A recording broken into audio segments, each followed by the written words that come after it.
السلام عليكم أحبابي وأصدقائي، وضعكم لايك للفيديو واشتراككم في القناة تشجيع لنا ومشاركة في نجاحنا. نحن في انتظاركم ومشاركتكم. سوف نتحدث معكم اليوم عن معجزة للنبي صلى الله عليه وسلم جاء بها من عند الله تعالى إلى كفار قريش، ثم جاء العلم الحديث ليثبت صدق رسول الله صلى الله عليه وسلم، وأن القمر قد انشق قبل ذلك إلى نصفين، وذلك يؤكد صدق نبوة سيدنا محمد صلى الله عليه وسلم، ويؤكد أن الله تعالى هو الواحد الأحد لا شريك له. وهذه المعجزة هي انشقاق القمر نصفين.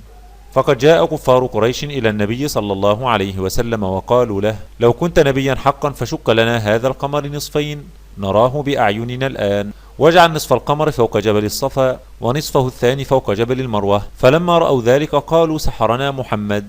فابعثوا إلى أهل البلاد الأخرى، فإن لم يروا انشقاق القمر فإن محمد قد سحرنا. فقال أهل البلاد المجاورة: لقد رأينا القمر نصفين. فقال أبو جهل بجهله: لقد سحر محمد الناس كلهم.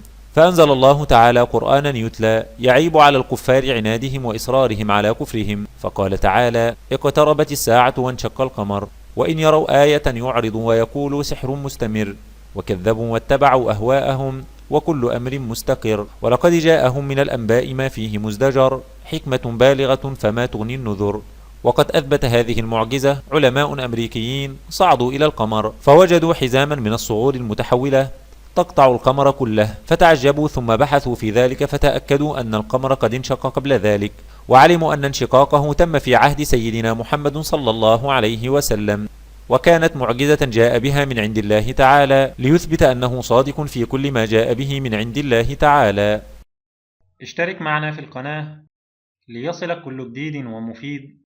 إذا أعجبك الفيديو اضغط لايك.